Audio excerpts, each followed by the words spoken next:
Vamos estar em pé para lermos um trecho da palavra.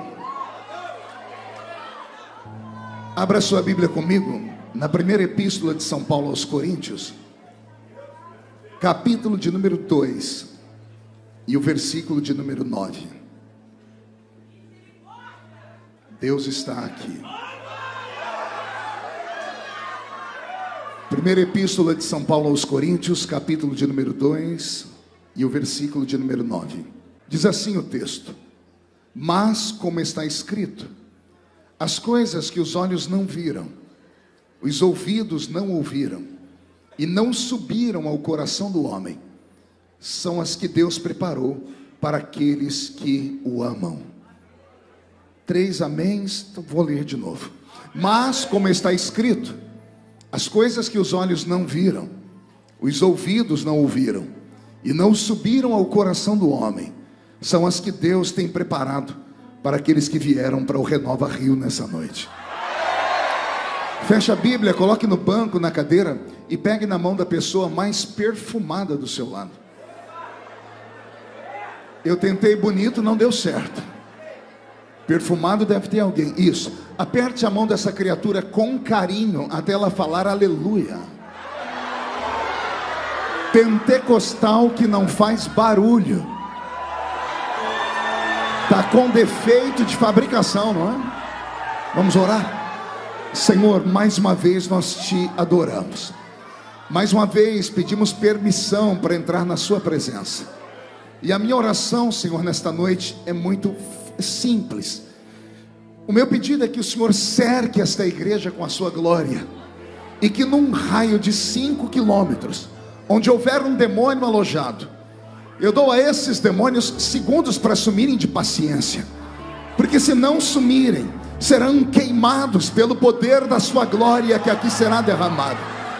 Rasgue os céus sobre nós esta noite. Manda anjos de fogo descerem aqui, que estes anjos desçam trazendo brasas de fogo nas mãos. Comecem a esparramar estas brasas entre nós, e onde houver um crente cheio do Espírito Santo, pega ele nesta noite, Jesus, e mostra o caminho da verdadeira e poderosa adoração. Fala conosco, fica conosco, é o que eu te peço agora e sempre. E toda a igreja diz: os que podem, tomem o seu assento, aplaudindo a Jesus, porque Ele é bom, porque Ele é maravilhoso. Então, olhe para quem está do seu lado e diga assim: você está pronto para fazer uma viagem? É uma viagem só de ida para dentro do coração de Deus. Só quem quer fazer esta viagem, dê mais um grito de glória daquele tamanho. Fazia tempo, pastor Arão, que eu não pregava numa igreja tão viva assim. Como eu prego desde criança pregando. Inclusive o pastor Arão teve a coragem de falar para mim que ele me escuta desde criança. Você ri porque não é você, bocó, né? Tô tão velho assim. Mas aí eu entendi, é porque eu prego, Dani, desde os 13 anos de idade. E hoje eu estou com 51, então são dezenas de anos ministrando. E geralmente nesses últimos anos eu entendi que eu tenho que ir nas igrejas jogar fogo no povo. E aí eu chego no Rio de Janeiro e encontro uma igreja que joga fogo na gente. Uma igreja viva e poderosa. Mas vamos lá. O texto que eu li nessa noite, esse versículo poderoso, fantástico, no livro que Paulo escreveu, na verdade, a princípio não como livro, mas como uma carta mesmo, e nós transformamos em livro, colocando dentro desse opúsculo sagrado que nós chamamos de Bíblia. Esta carta de Paulo é uma carta de memórias. Diga comigo, memórias. Não ouvi direito? O que é uma carta de memórias, pastor? É uma carta que Paulo enviou para um grupo de crentes, que ele queria trazer para a memória deles as lembranças de um tempo que havia passado. A carta de Paulo aos Coríntios, a primeira delas, porque são 2 cartas, foi escrita 20 anos depois que o apóstolo havia plantado aquela igreja. Então imagina os irmãos que antes desta carta ser escrita, se passou 20 anos, desde que Paulo deixou as terras de Israel e subiu para a terra da Grécia. e na Grécia foi pregar para os gentios. A palavra gentil não tem nada a ver com gentileza, tá? Com bondade. A palavra gentios no Novo Testamento, ela significa pagãos, bárbaros, pessoas brutas. Então, quando a Bíblia diz que Paulo foi pregar aos gentios, ele foi pregar para um povo pagão, ou seja, um povo que adorava uma árvore, que adorava o sol, que adorava o panteão lá da Grécia, que adoravam Zeus, Hades, que adoravam Poseidon, Hermes, Hera, Afrodite e todos os deuses daquela terra antiga. É para esse povo que o apóstolo vai pregar. Interessante que quando eu leio a Bíblia Sagrada, e eu gosto de ler muitas histórias, eu fico me perguntando como é que Paulo, um homem de 1,5 metro de altura, um homem com uma cabeça desse tamanho, calvo por natureza, há quem diga que ele era caolho e manco de uma perna, e você ainda acha que é feio? Olha só, vou desenhar de novo. Paulo, um homem de 1,5 metro de altura, uma cabeça gigante, calvo por natureza, caolho e manco de uma perna. Deus, quando quer fazer, Ele faz. Ele usa o improvável para mostrar que quem pode é Ele, que quem tem o poder é Ele, que quem faz é Ele, e que o homem é um mero instrumento.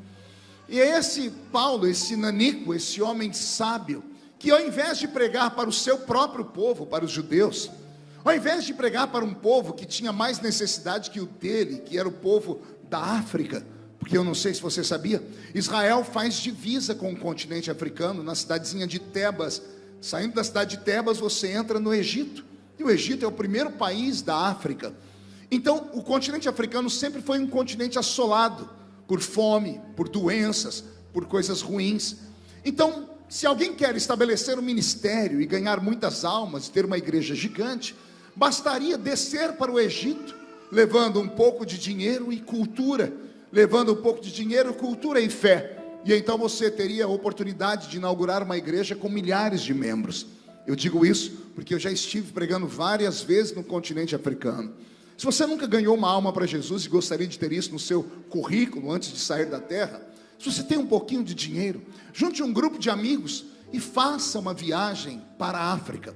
Escolha um país bem pobre, não é preciso nem falar o idioma deles, você encontra alguém que fale o idioma no meio do caminho. Chegue no país e diga: eu vim aqui trazer alimento para vocês, vim trazer roupa para vocês. E você vai ver milhares de pessoas pararem para te ouvir, chorando, te agradecendo. Depois que você der comida e roupa a eles, diga: eu quero falar de Jesus. E você vai ver milhares de pessoas sentarem no chão de terra normal para te ouvir falar de Jesus. E ao apelo, você vai ver milhares de pessoas entregarem a vida para Cristo. Digo isso porque eu já fiz isso.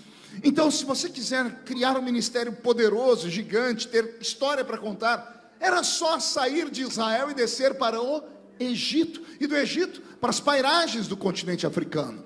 Mas Paulo resolveu ir para uma terra estranha. Ele resolveu ir pregar para os gregos. E os gregos sempre foram uma civilização fora da curva. Desde os idos, antes de Cristo, os gregos eram famosos. Eles são considerados a civilização que deu um dos pilares de sustentação da nossa civilização moderna. A civilização moderna, ela pode ser chamada de Ocidente. E o Ocidente, como nós conhecemos, está estabelecido pelo menos em 3 pilares. Um deles é a filosofia dos gregos, o outro é o direito romano e o outro é o moral judaico-cristão. Esses 3 pilares fez com que o Ocidente se tornasse essa potência que é, em contraponto ao Oriente Médio, que ainda vive lá na penumbra dos idos de 1800. Então Paulo, ao invés de pregar para um povo necessitado, eu poderia dizer aqui que ele poderia ter pregado para os próprios judeus. No tempo em que Paulo nasce, 85% dos judeus viviam em estado de pobreza extrema. 95% deles não tinham acesso à leitura, à cultura, não sabiam ler nem escrever. E todo mundo sabe que um povo analfabeto, que um povo ignorante, é mais fácil de ser comandado pelos governantes. Então, se Paulo quisesse ganhar milhares de almas e manter um ministério gigante, ele poderia ter pregado ou para os judeus ou para os africanos. Mas Paulo resolve pregar para os gregos. Diga comigo, gregos. Pense num povo que tinha muito mais do que todos os povos do seu tempo e muito mais do que nós temos hoje. Eram os gregos. Os gregos eram inteligentes. A inteligência deles superava a inteligência de qualquer povo na terra. Os gregos inventam, por exemplo, a medicina. Sabia disso? Quem inventa a medicina são os gregos. Um homem chamado Hipócrates inventou a medicina. Quem aperfeiçoou a medicina são os egípcios. Até os dias de hoje, quando encontra uma múmia lá, mumificada há 3.000 anos, em estado de conservação perfeito, a ciência moderna fica de queixo caído, porque os egípcios aperfeiçoaram, mas quem inventou a medicina foram os gregos. Quem inventou os esportes foram os gregos. A palavra Olimpíada vem de Olimpo. Olimpo era um monte onde estava estabelecido, segundo eles, a cultura dos deuses da Grécia. São eles que inventam a tal de filosofia. Diga comigo, filosofia. A palavra filosofia é uma junção de duas palavras em latim, philos e Sofia. Sofia, nome mesmo. Você conhece alguma mulher chamada Sofia? É daí que vem filosofia. O que é filos? Filos é amigo, namorado, amante. E o que é Sofia? Sabedoria ou inteligência. O que é a filosofia? É aquele que ama a inteligência, é aquele que namora a sabedoria. Imagine que antes de Jesus pisar aqui, eles já eram mestres na filosofia. Os gregos aprenderam a olhar para tudo e questionar tudo. Se existe esse céu, de onde é que tudo vem? Por que a gente não enxerga o oxigênio? Porque às vezes a pessoa entra em depressão. São eles que inventam a tal da crítica, eles inventam o debate. Os gregos inventam a democracia. Olha a inteligência desse povo. Eu não sou um homem tão ignorante, e de vez em quando eu estou lá em Brasília e toco o meu celular. Quando eu olho, está o nome da minha filha mais velha, a Karen. A Karen quase não manda mensagem. Quando ela manda mensagem é porque o mundo está caindo. Eu já me dá desespero. A última vez que ela mandou uma mensagem para mim, eu fui para um canto do parlamento, orei antes de abrir, falei: Jesus, o que aconteceu? E quando eu abri, está ela lá: Pai, estou desesperada, estou aqui fazendo uma prova e eu não consigo interpretar um texto, me ajuda a interpretar esse texto. E eu amo ler, eu gosto de estudar, e eu já me senti um super-homem, né? Vou salvar minha filha.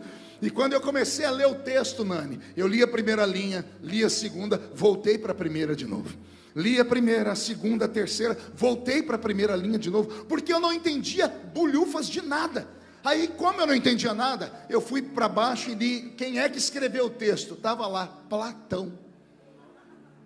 O atormentado do Platão viveu milhares de anos antes de nós, viveu antes de Cristo.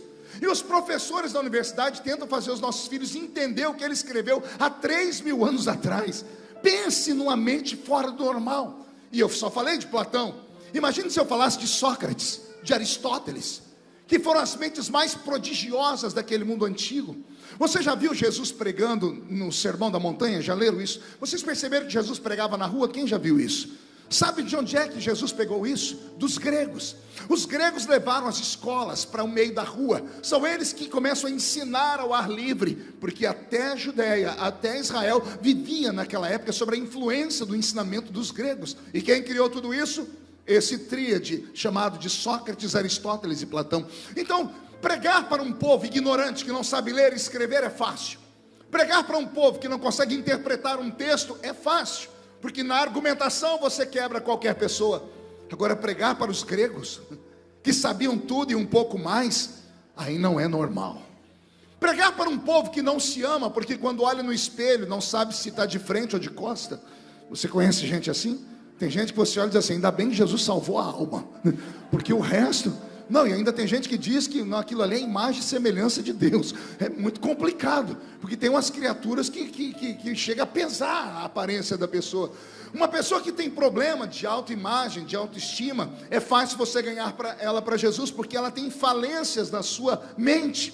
Outra coisa é você tentar ganhar Gisele Bündchen para Jesus. Vai tentar pregar para o Leonardo DiCaprio, para Tom Cruise. Esses seres humanos que nasceram, parece que diferenciados no seu DNA, eles são narcisistas. Até a palavra narcisista vem da Grécia, de Narciso, o homem que se apaixonou pela sua própria beleza, porque eles eram belos. Uma coisa é pregar para quem não tem nada, outra coisa é pregar para quem tem tudo. É mais fácil ganhar quem não tem nada do que ganhar quem tem tudo, sim ou não?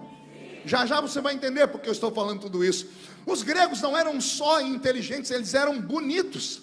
Bonitos com B maiúsculo. Até hoje, quando passa na rua um homem muito bonito, a mulherada fica oriçada e diz: lá vai um Deus.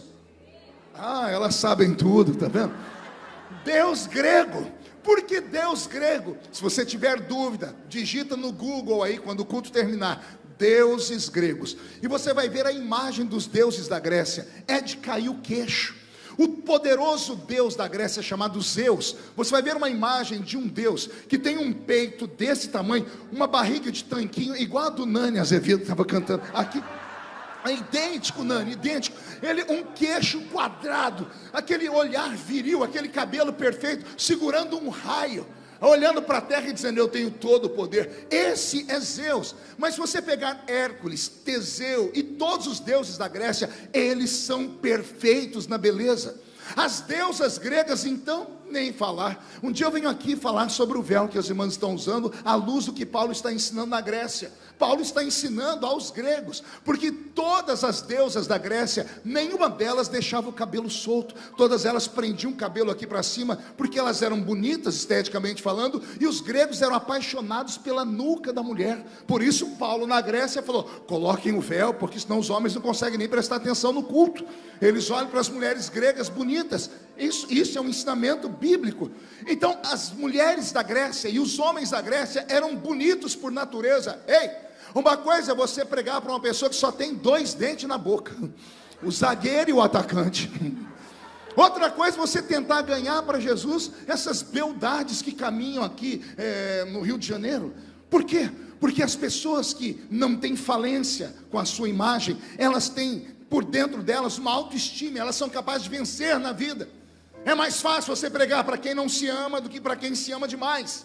Paulo vai pregar para os gregos, que são inteligentes e são bonitos. Não bastasse a inteligência e a beleza deles, pense num povo rico. Os gregos eram ricos.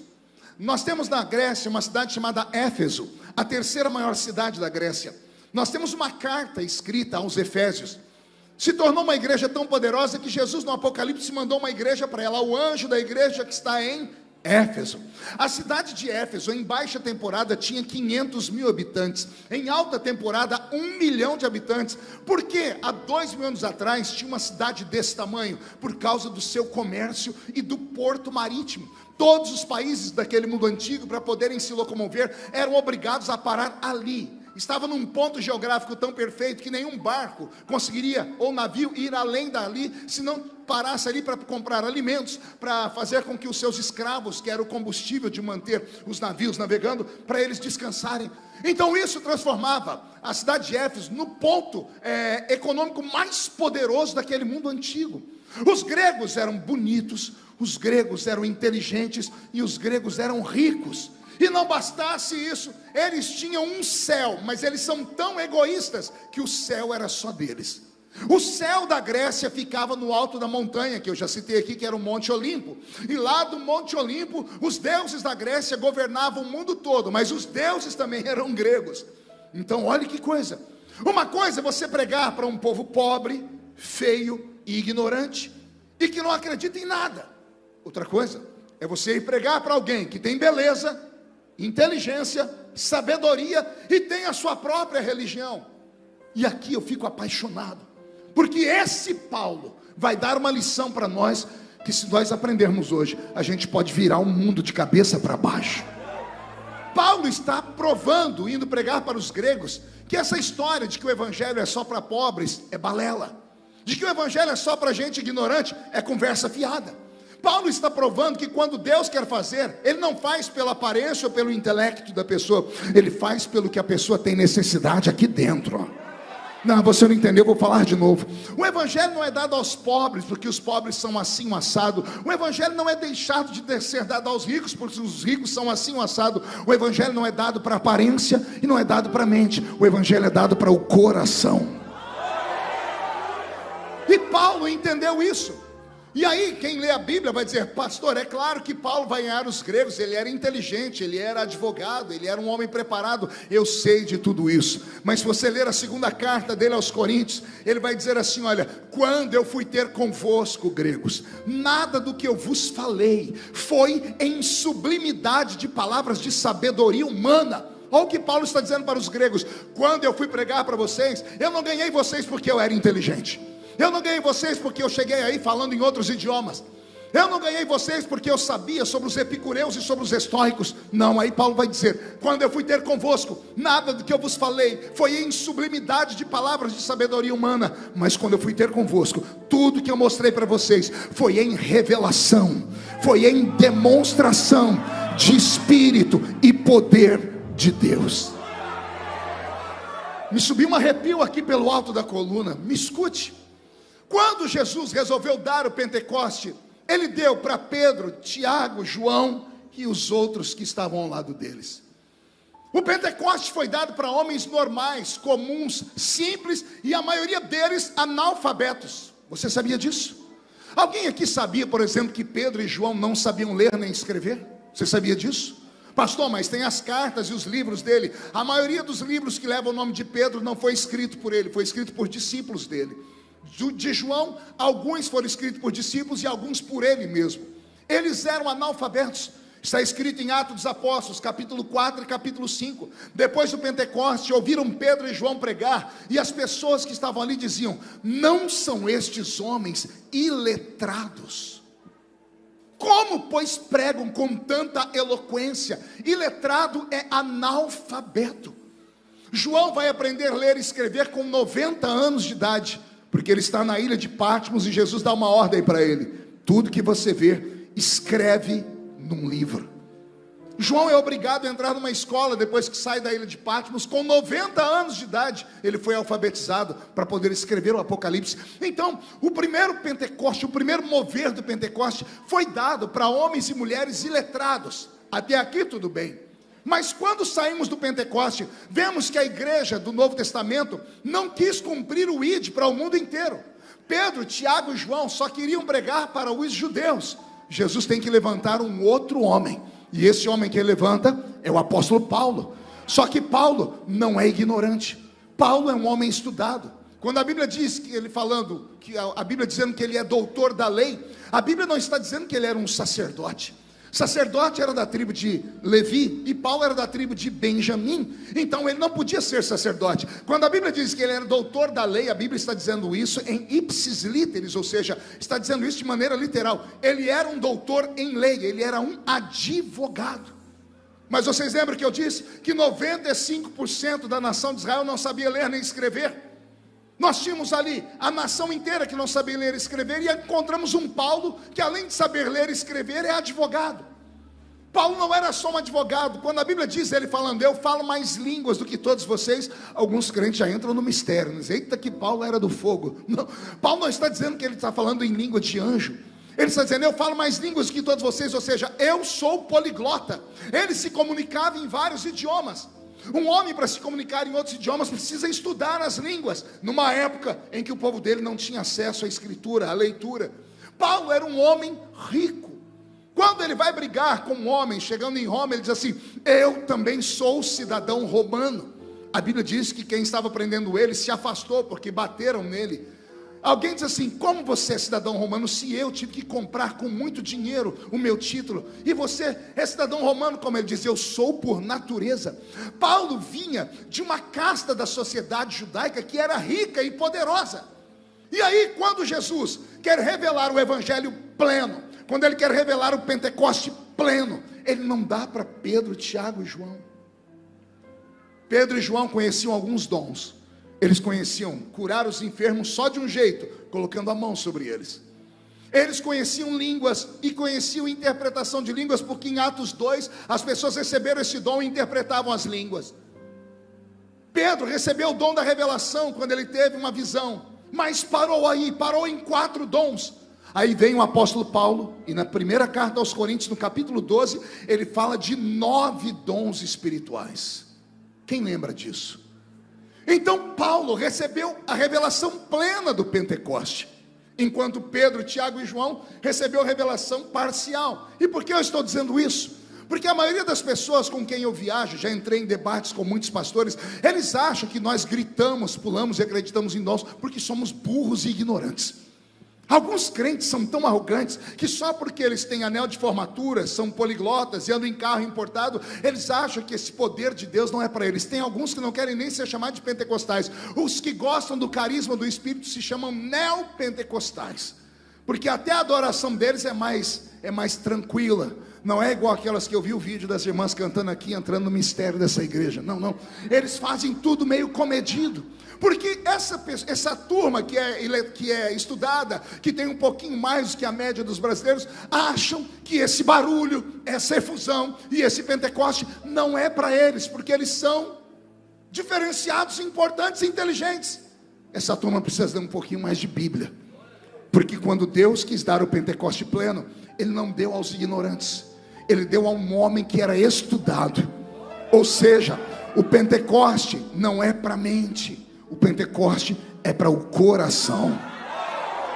E por que eu estou dizendo isso? Porque eu vi aqui muitas pessoas ficarem de pé, adorarem a Deus com extravagância. Eu vi pessoas orarem em línguas, mas eu sou observador, e vi também muita gente olhando essas pessoas e rindo.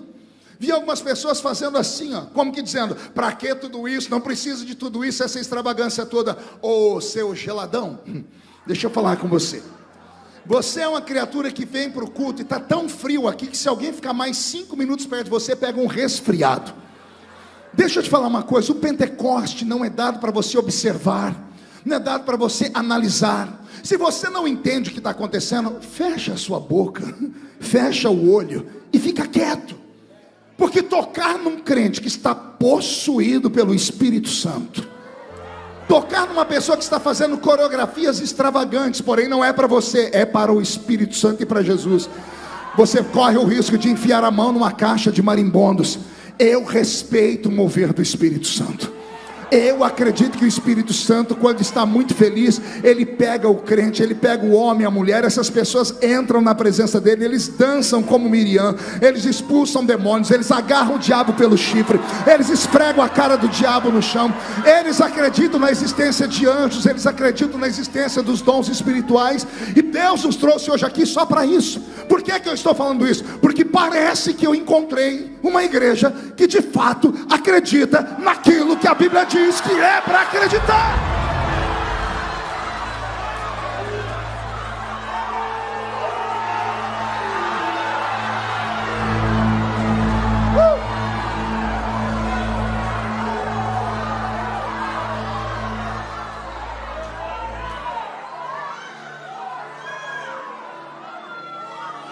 O apóstolo São Paulo, quando escreveu a carta aos Coríntios, ele foi motivado a escrever. Ele não mandou essa carta porque ele estava com saudade da igreja. Ele não mandou essa carta porque de repente ele disse: lembrei, deixa eu ver como é que está a igreja de Corinto. Não. Ele foi motivado a escrever essa carta. E um dos seus biógrafos diz que isso aconteceu quando ele estava em uma das suas últimas viagens missionárias, quando ele já era um ancião. Afinal de contas, se passou 20 anos desde que ele pregou a primeira vez em Corinto. Paulo tinha quase 60 anos quando ele escreve esta carta. E por que foi que ele escreveu, pastor? Ele escreveu esta carta porque na viagem encontrou um membro da igreja de Corinto. E quando um velho pastor encontra um crente de uma igreja onde ele pastoreou, é natural que se faça a seguinte pergunta: como está a igreja de Corinto? E o jovem que se encontrou com ele, Nanes, falou aquilo que estava no coração dele: a igreja está bem, a igreja cresceu, ela tem hoje congregações esparramadas por toda a Grécia, a igreja hoje tem políticos, a igreja hoje é influente, a igreja é assim assado. E diz a tradição que Paulo não se empolgou. Ele olhou para os olhos do rapaz e diz: você não entendeu a minha pergunta.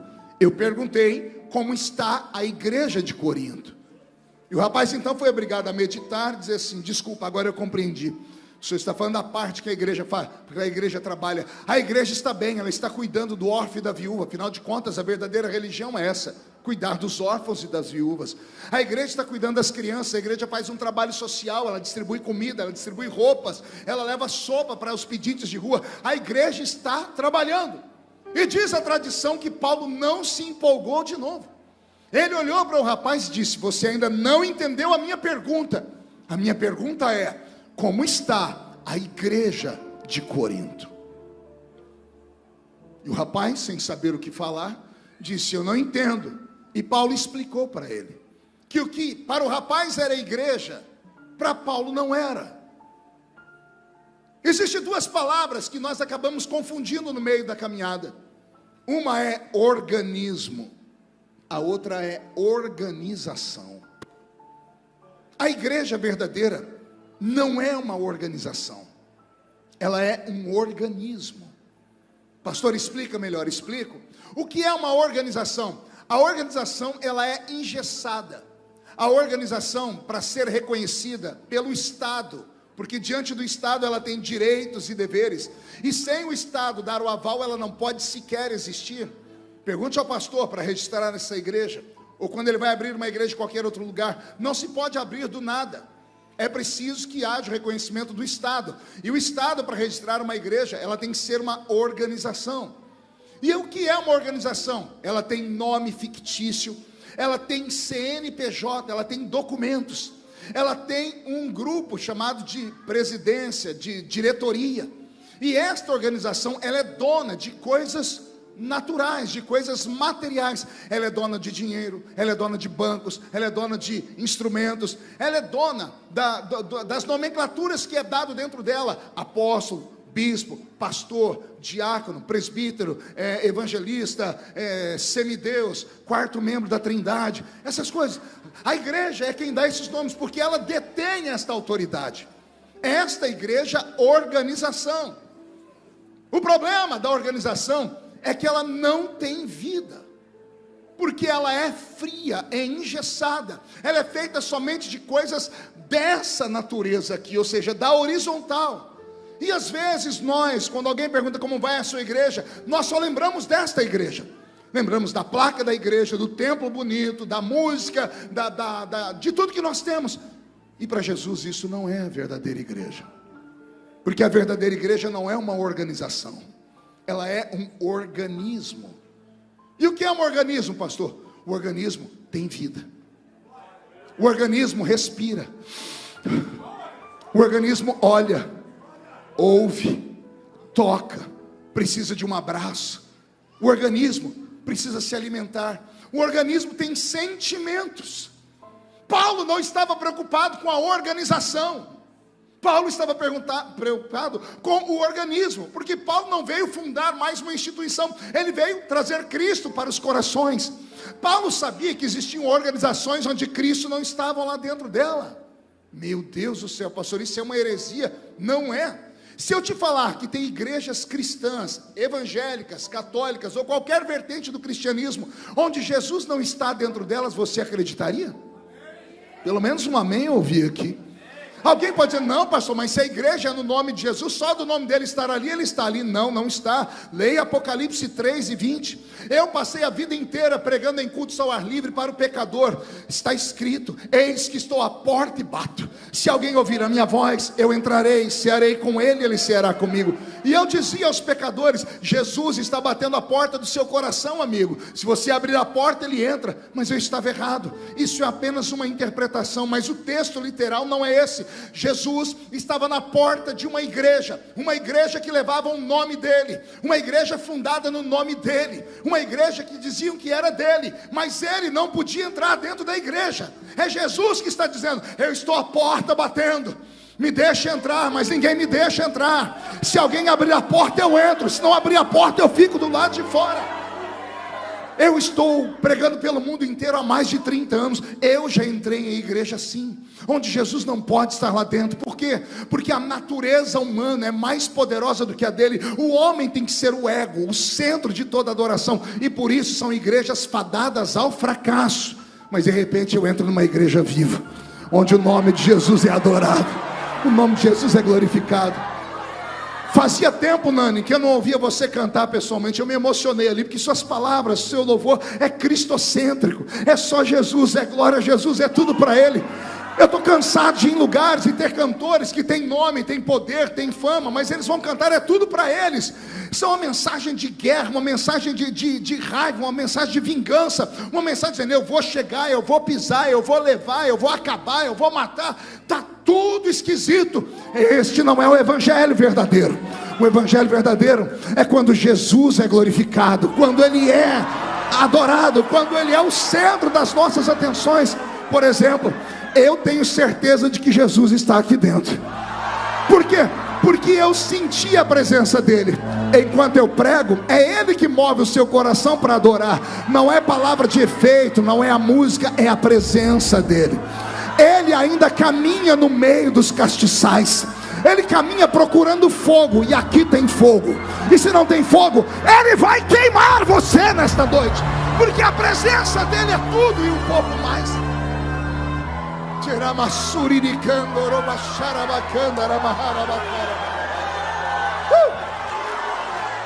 Escute.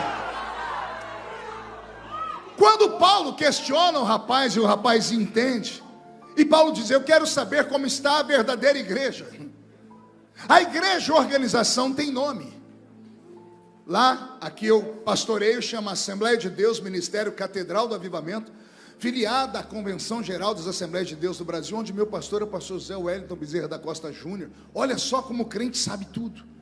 Só que isto só serve para este plano, só serve para a gente se identificar um com o outro, só serve para você ser destacado de um ou de outro. Aqui a igreja é Igreja Renovo do Senhor. Este nome é lindo, mas só serve para essa esfera, para nos identificarmos.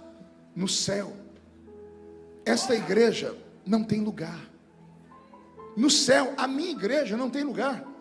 Porque imagine se no céu tiver um cantinho para cada religião. Vai ter uma sala para a Assembleia de Deus Catedral do Avivamento, uma sala para a Assembleia de Deus de Madureira, uma sala para a Assembleia de Deus da Missão, uma sala para a Assembleia de Deus do Brasil, meu Deus do céu, uma sala para a Igreja Batista, Batista do Calvário, Batista, Jesus foi ali, já volta, a Igreja Cúspide de Jesus. Imagine que confusão que vai ser. Esses nomes só prestam para esta esfera. Nesta esfera é diferente. Na horizontal reconhecemos como nome, mas na vertical a igreja tem um nome só: noiva do Cordeiro, esposa santa, lavada e remida no sangue de Jesus. Quem entendeu isso pode dar um grito de glória a Deus bem.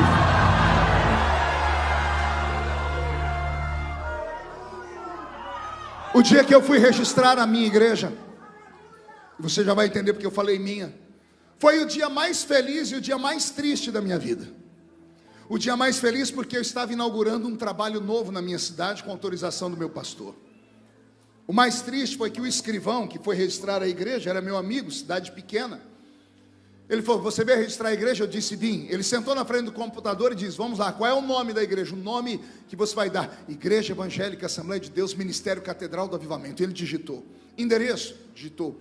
Todos os dados que ele pediu estavam ali. Aí ele fez a seguinte pergunta: qual é o nome do dono da igreja?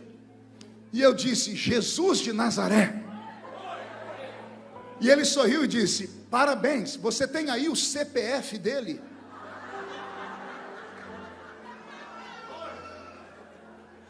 E eu disse: não. Ele disse: o RG?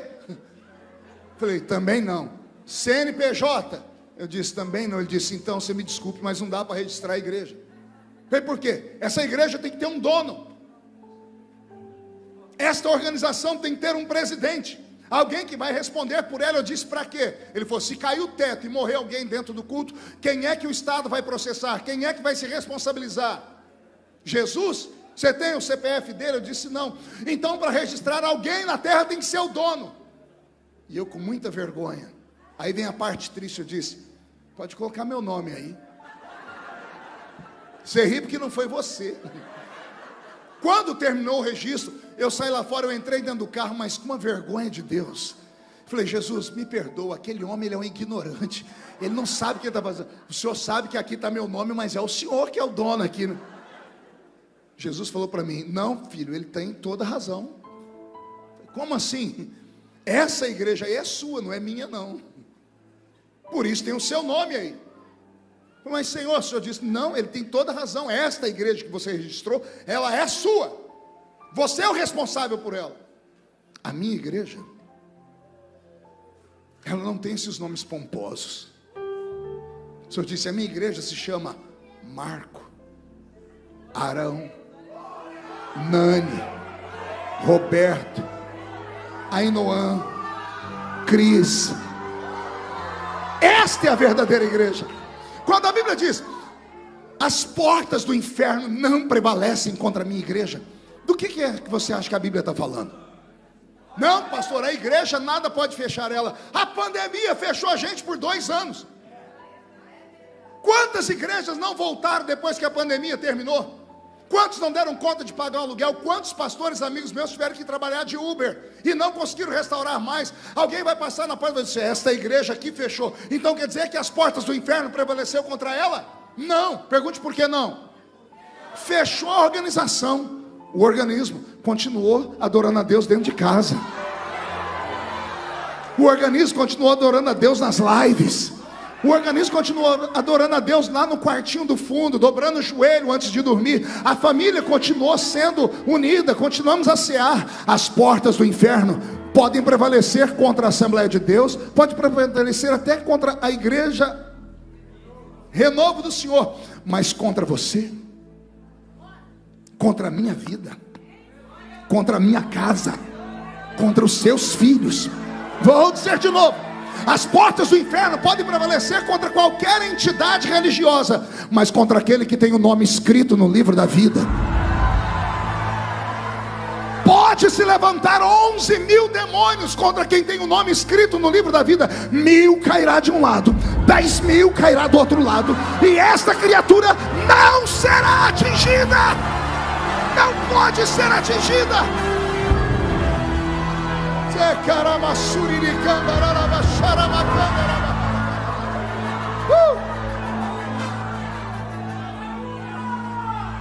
Quando Paulo explicou para o rapaz o que era a igreja, aí começou o problema, porque o rapaz foi obrigado a dizer para Paulo como estava a igreja, os crentes de Corinto. E quando ele começou a narrar a história, Paulo ficou desesperado. Pergunte por quê. Só falo se todo mundo perguntar. Porque o rapaz começou a falar assim para Paulo: os cultos não são mais daquele jeito. Não tem mais curas nem revelação. Não tem mais interpretação de línguas, nem variedade de línguas. Não tem mais a busca na oração pela madrugada. Não tem mais o amor de um crente pelo outro, ao ponto de um ajudar o outro que está caído. A igreja abriu concessões para os erros e pecados. E alguns membros da igreja de Corinto adotaram alguns pecados que são chamados por nós em teologia de pecados de estimação, que são aqueles que ninguém quer largar deles. E se a igreja não se adaptar a eles, as pessoas saem daquele lugar e vão para um outro, em busca de um lugar que as aceite do jeito que elas estão, com o seu próprio pecado de estimação. E quando o rapaz explica para Paulo o que aconteceu, aí o velho Paulo se desesperou. Aí Paulo pegou a sua maior arma, que era uma pena, nanquim e papiro. A maior arma de Paulo não era quando ele pregava, era quando ele escrevia. Tanto é que nós temos aqui metade do Novo Testamento escrito por ele.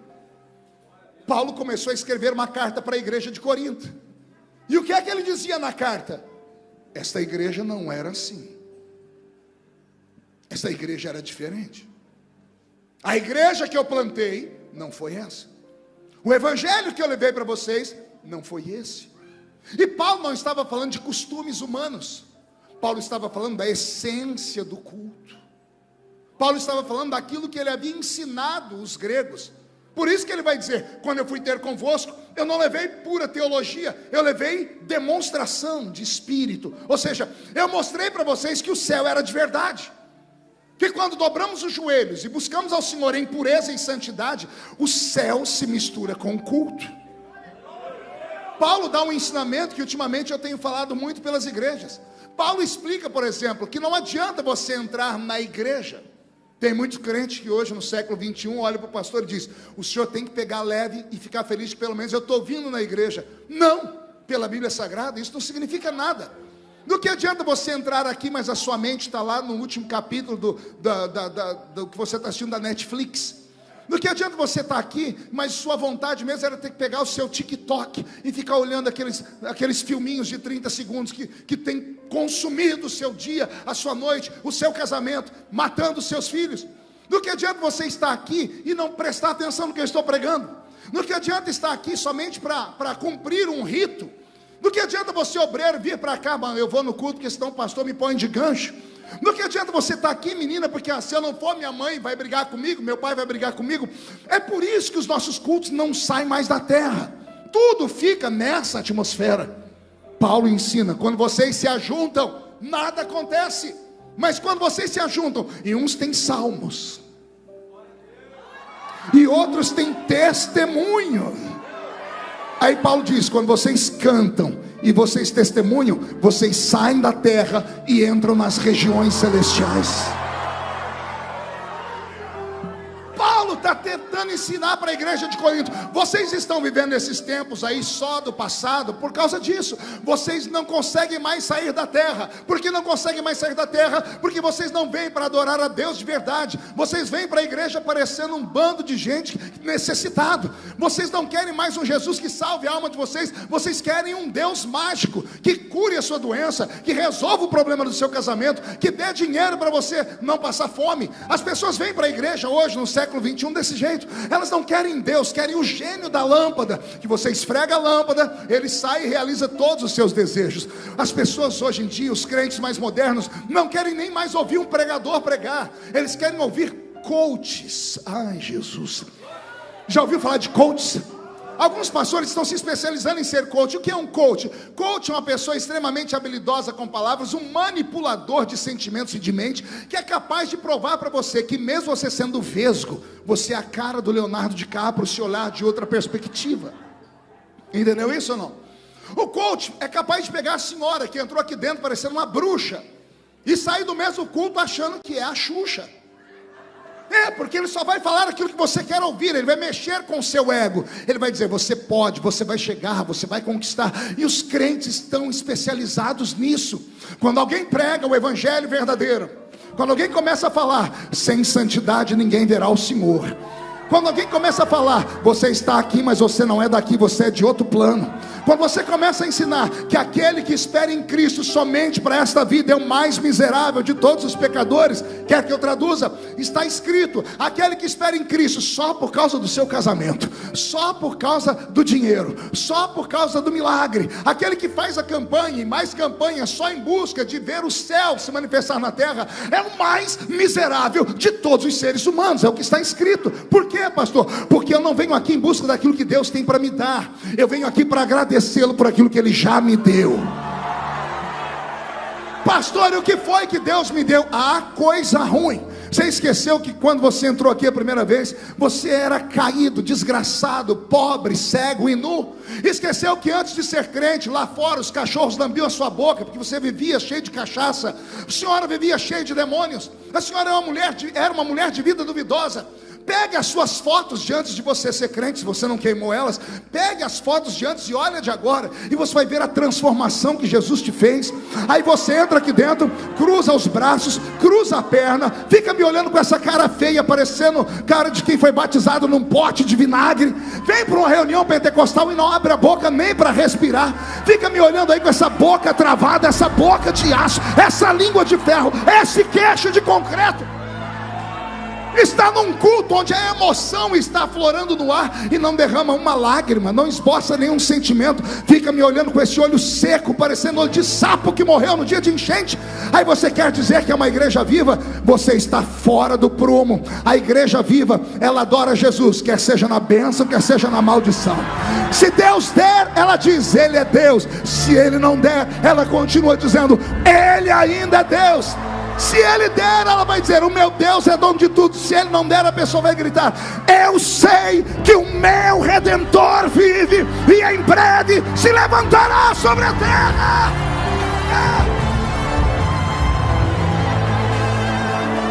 E a massuri andará baixar a bacara na maçã.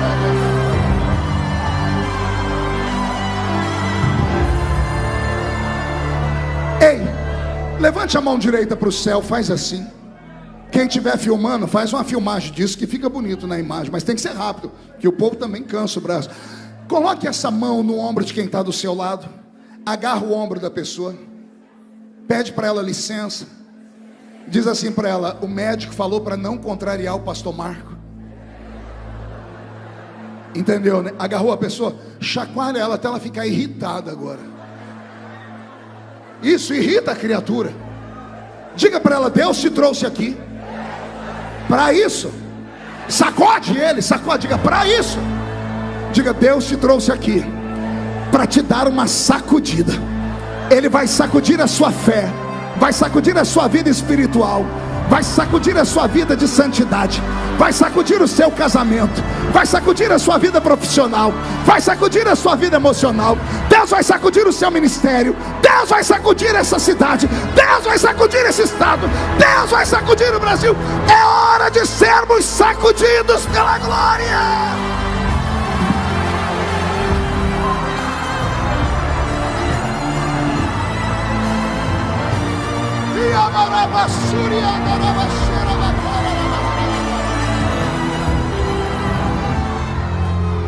Sente aí. O sonoplasta pode me dar mais um ganho de voz aqui no retorno, por favor? Olhe para mim.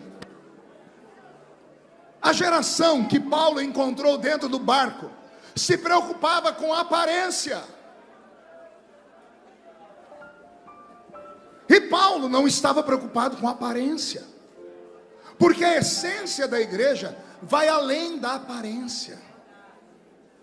Alguns crentes insistem em dizer: na minha época aconteciam as coisas, e eles dizem o motivo. Eles falam: é porque a gente não assistia televisão, a gente não ia para o campo de bola, a gente... Não é nada disso. Acontecia antes, porque havia prioridades dentro da gente. Como assim, pastor? A gente amava Jesus de verdade, acima de tudo, acima de qualquer coisa. O problema é que com o passar do tempo, é natural a gente ir se esfriando. Como assim, pastor? Te explico. A minha geração, por exemplo, ela não se preparou para ficar velha, Nani. Eu não acreditava que eu ia ser vovô, e hoje eu já sou vovô. A neta mais linda do mundo. Eu nunca vi uma neta parecer tanto avô. Está achando que eu estou falando demais? Digita depois aí no Instagram Aurora Feliciano Cruz, e você vai ver minha neta. Ela tem 3 anos, já tem mais de 30 mil seguidores. Porque as pessoas dizem: é a cara do avô, é a cara do avô. Eu não aceitava, ou melhor, não acreditava que eu ia envelhecer, porque eu fui treinado para o arrebatamento. Todas as pregações que eu ouvi na minha infância e adolescência era: Jesus está voltando. Alguns amigos meus não fizeram faculdade, porque o pastor dizia: não vai dar tempo. Hoje estão tudo arrependidos. Jesus não voltou, e aí? E aí que é natural a gente modificar. Salomão escreveu assim: a esperança demorada, ela enfraquece o coração. É natural que você hoje não tenha mais o vigor de quando você era adolescente, de quando você era um novo convertido, porque o tempo vai passando e crente sofre mais do que sovaco de aleijado. Opa, não pode falar isso mais que dá processo. Oh, Jesus, vou consertar. Crente sofre mais do que axilas de portadores de necessidades especiais. Estou salvo agora, edita aí.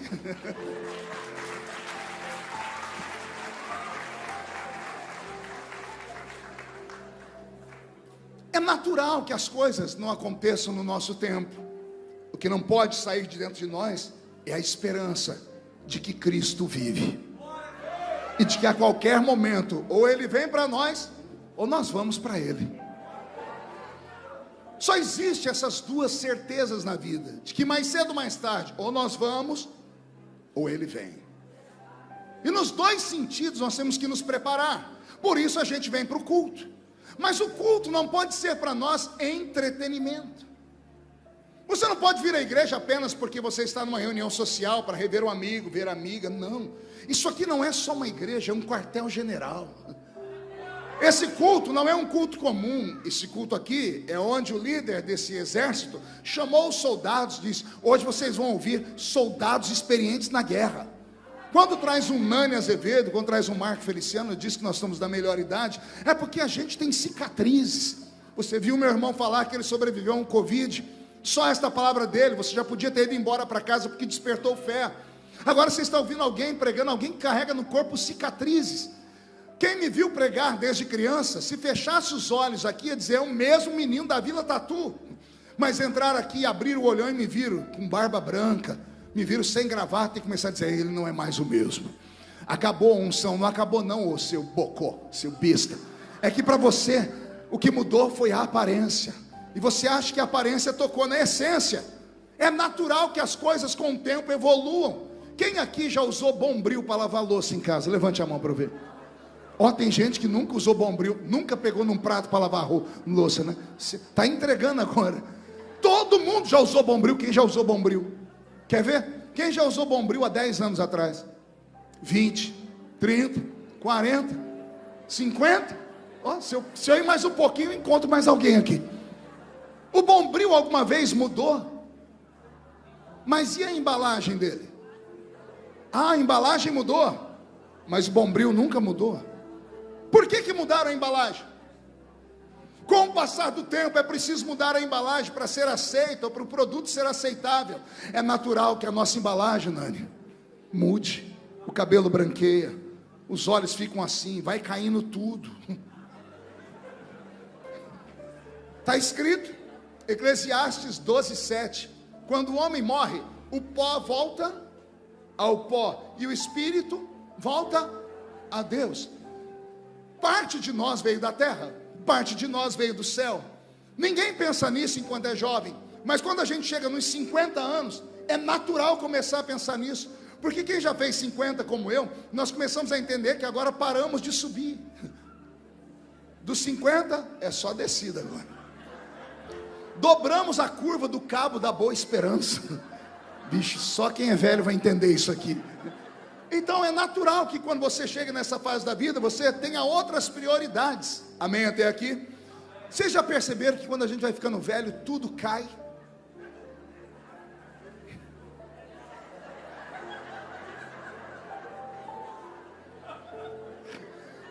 Cai as pálpebras, cai a bochecha, o nariz vai caindo, os seios caem, o bumbum cai, a barriga vai caindo. A pessoa vai ficando velha, ela começa a fazer assim, ó.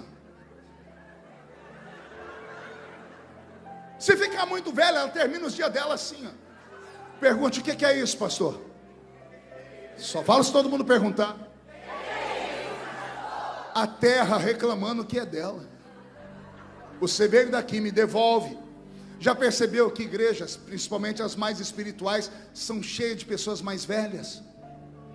Porque nas igrejas mais antigas, o círculo de oração não é feito de meninas, é feito de mulheres velhas? Porque as mulheres mais antigas oram? Passaram dos 50. O céu começa a chamar o que é do céu, e a terra começa a chamar o que é da terra. O corpo vai caindo, o espírito vai sendo exaltado. Entenderam essa matemática? Vou dizer de novo. Você vai envelhecendo e você começa a entender que a terra quer o que é dela, o pó, mas o céu quer o que é dele, que é o espírito. Por isso os mais velhos são mais espirituais. Isso é um complexo da vida. Paulo, quando viu aquela igreja que ele plantou, uma igreja tomada pelo Espírito Santo, e agora não tem mais nada, ele puxa a língua do rapaz para descobrir o que é. Já leu o capítulo 5 da primeira epístola de Paulo aos Coríntios? Você promete que não vai se escandalizar? Paulo escreve assim: é sabido que há entre vós dentro da igreja uma espécie de pecado que nem o ímpio pratica, porque não tem nome esse pecado. Ei, entendeu o que eu disse? Vou falar de novo. Paulo está dizendo que havia um pecado escondido dentro da igreja de Corinto. Ele disse, é um pecado tão grosseiro que nem o ímpio pratica. Ele diz, não tem nome esse pecado. E ele revela, é sabido que há entre vós um filho que dorme com a mulher do seu pai. Ô pastor, mas isso aí não é incesto? Incesto é quando o filho dorme com a mãe, mas a mulher não era mãe dele, era madrasta. O pai ou era viúvo ou havia divorciado, casou de novo. O pai ia trabalhar, o menino adolescente ficava em casa e dormia com a mulher dele. Está escrito, capítulo 5 da primeira carta de Paulo aos Coríntios. Foi isso que levou Paulo a escrever a carta. Ele disse: vou explicar porque a igreja não é mais a mesma. Não é por causa de usos e costumes, é porque vocês abriram concessão para que o pecado entrasse. E o pecado fede. O pecado é uma carniça. Se você acha que eu estou falando muito, leia o Velho Testamento. Você vai ver Deus dizendo: não suporto mais o cheiro do vosso pecado. Fere as minhas narinas, diz o Senhor. Os pecados haviam entrado dentro da igreja, estavam tudo escondidos, incubados. Aí eu não sou gente, gosto de estudar muito. Fui em Israel e tive acesso a livros. E sabe o que eu descobri? Por favor, não se escandalize. Eu queria saber por que a igreja, conhecendo o pecado do rapaz, ninguém tomava atitude. Porque está Paulo dizendo: é sabido que é entre vós uma espécie de pecado e ninguém toma atitude. Sabe o que eu descobri? Que o pai do garoto era um empresário muito rico, porque era grego. A família era muito influente. E ninguém tocava no assunto, porque tinham medo de perder o maior dizimista da igreja. Então, entre perder uma família e continuar tendo a família com o dízimo, que era muito alto, fizeram vistas grossas. Perceberam que isso não atormentou a vida de ninguém. O que você tem a ver com a minha vida? O que eu tenho a ver com a sua? Cada um leva a sua vida. Era assim que eles pensavam. Na esfera humana estava tudo bem, mas na esfera espiritual criaram um problema. Pergunte qual? A Bíblia diz que o Espírito Santo, quando desceu sobre Jesus no dia do batismo, veio em forma corpórea de uma águia, urubu, corvo, pomba. Pois bem, Noé, quando soltou uma pombinha lá no capítulo 8 e 9 do Gênesis, quando as águas abaixaram sobre a terra, ele soltou uma pombinha 3 vezes, lembram disso? Por que essas 3 viagens dessa pombinha falam das viagens de Deus sobre a terra? Porque a pomba é usada como símbolo do Espírito Santo. Por que ninguém usa uma águia como símbolo do Espírito Santo? Eu viajo pelo mundo, nos gabinetes pastorais tem lá sempre uma estátua de uma águia. Eu já li livro, Crente Águia. Eu já vi crente falar: nossa, aquela igreja é uma igreja águia. Águia é símbolo de quem voa alto, de quem conquista, de quem é vitorioso. Eu nunca vi ninguém falar: meu Deus, aquele crente é um crente pomba, ó. É sério. Já viram? Ninguém fala. Aliás, até o diabo arrastou esse nome para o centro de feitiçaria. Tem a pomba gira. Mas a pomba na Bíblia é símbolo do Espírito Santo. Por quê? Porque o Espírito Santo não desceu sobre Jesus em forma de uma águia. A águia é a rainha dos céus. Por que ele vem em forma de uma pomba? Quer perguntar para mim? Só falo se todo mundo perguntar. Só se todo mundo perguntar fazendo biquinho. Ah, que povo fofo. É simples. A pombinha é a única ave que não tem fel no estômago. O que é o fel? Um ácido gástrico, um suco gástrico.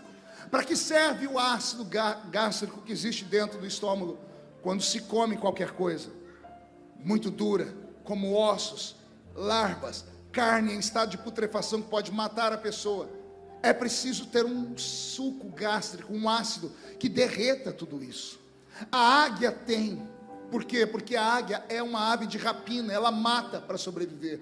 O urubu tem, porque ele espera a vítima dele morrer, ele cisca a carniça, ele come carne em estado de putrefação. Você nunca vai ver uma pombinha ciscar carniça. Você nunca vai ver uma pombinha pisar onde tem lama. Você nunca vai ver uma pombinha pegar uma carcaça podre, fezes, e ela estar ali tentando comer como galinha e outros pássaros fazem. Por que não? Porque é um animal puro. O Espírito Santo, quando veio sobre Jesus, veio em forma corpórea de uma pombinha. Ele estava dizendo: eu não cisco carniça, eu não desço onde as coisas estão podres, eu não vou onde as coisas estão mal cheirosas. Na esfera da terra, a igreja de Corinto estava tudo bem, cada um que cuide da sua vida. Uns cantam aqui, outros falam ali. Mas começaram a perceber que os dons começaram a desaparecer.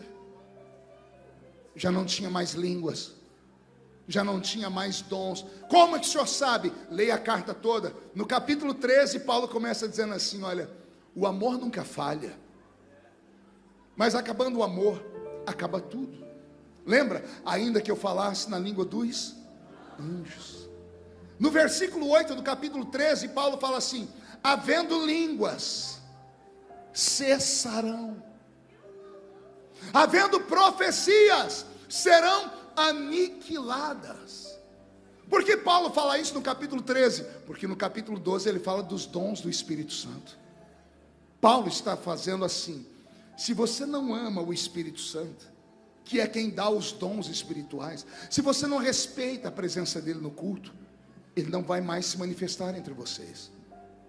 E é por isso que está acabando os dons. É por isso que já não há mais intérprete de línguas estranhas.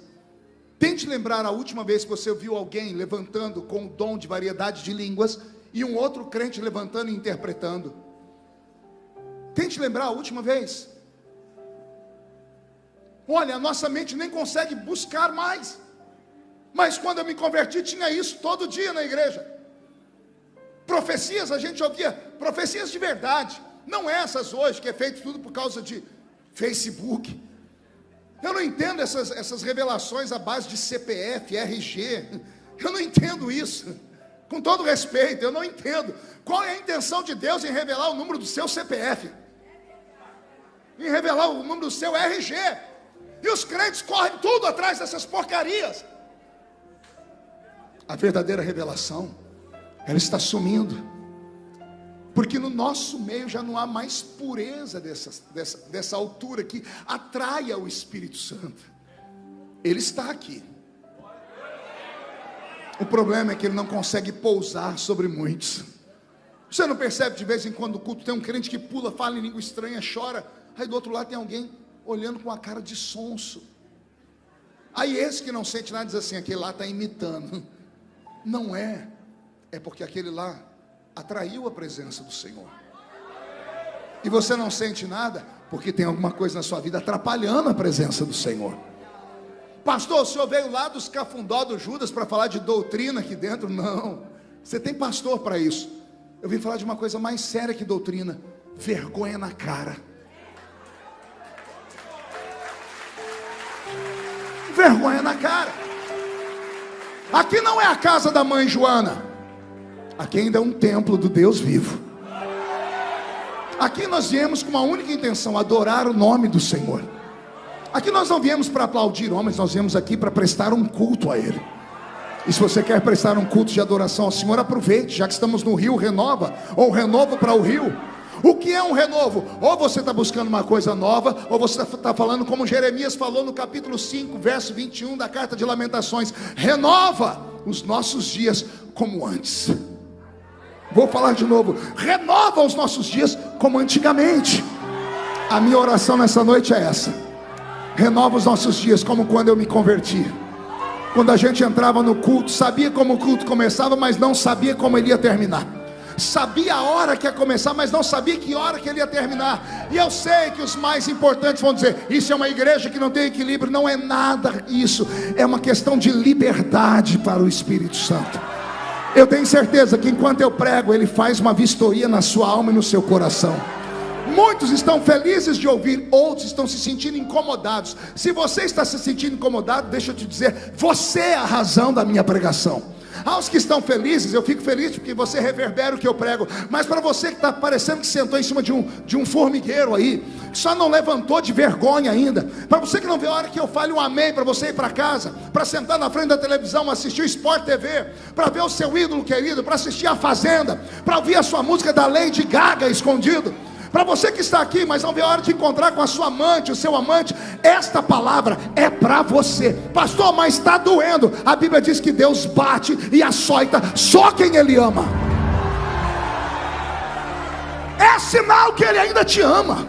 É sinal de que nem tudo está perdido. Eu profetizo sobre a sua vida: vai haver um renovo depois desta noite. Pergunte por quê? Porque Paulo escreve dizendo assim: eu sei que as coisas aí em Corinto não estão bem, mas olha, assim diz o Senhor, tem um remanescente ainda. Não são muitos, mas tem um grupo aí que não se entregou.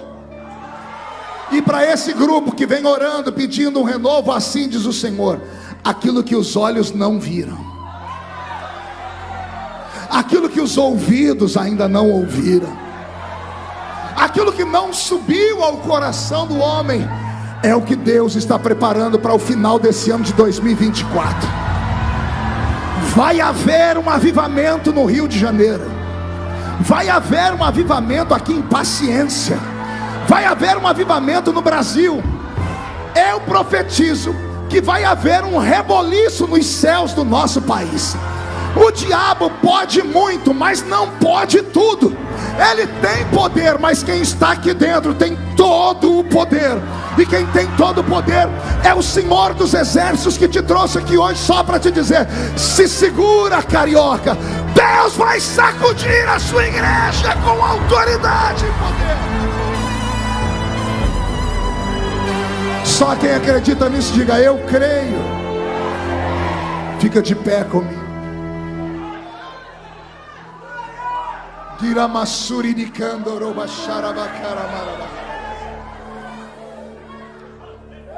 Feche os seus olhos. Com autorização do pastor, eu quero fazer um convite. Feche os olhos, para você não constranger caso alguém queira vir. Eu não sei se alguém vai vir, mas eu já passei dessa fase de me preocupar. Eu só não posso deixar de falar o que está no meu coração. Eu queria orar nessa noite aqui na frente do altar só com quem não aguenta mais viver um cristianismo de frustração. Eu queria orar com crente que, enquanto me ouviu pregar, disse assim: eu já fui mais crente, viu? Eu já fui melhor. Eu já operei nos dons do Espírito Santo e não opero mais. Eu quero orar com aqueles crentes que estão com saudade de quando ainda fumegavam, de quando profetizavam, interpretavam línguas, pregavam. Eu quero orar com você que, ao entrar aqui, disse: Deus, fala comigo essa noite. Já está vindo um irmão meu. Se só ele viesse, eu estou feliz. Mas eu acho que tem gente com coragem ainda. Se você quiser vir, os homens fiquem aqui à minha esquerda, as mulheres fiquem aqui à minha direita. Isso. Isso, pode vir chorando mesmo. Isso. Vem. Oh, meu Deus, que coisa linda. Como é bonito ver gente de cabelo grisalho chorando. Vai perder a chance. Vem. Você poderia estar em qualquer lugar nessa noite, mas Jesus te trouxe para estar aqui. Pastor, eu estou afastado dos caminhos do Senhor. Boa hora para você voltar. Mas e tudo que eu fiz? O Senhor pode passar uma borracha em tudo hoje. O Senhor te trouxe para estar conosco aqui. A igreja de olhos fechados orando.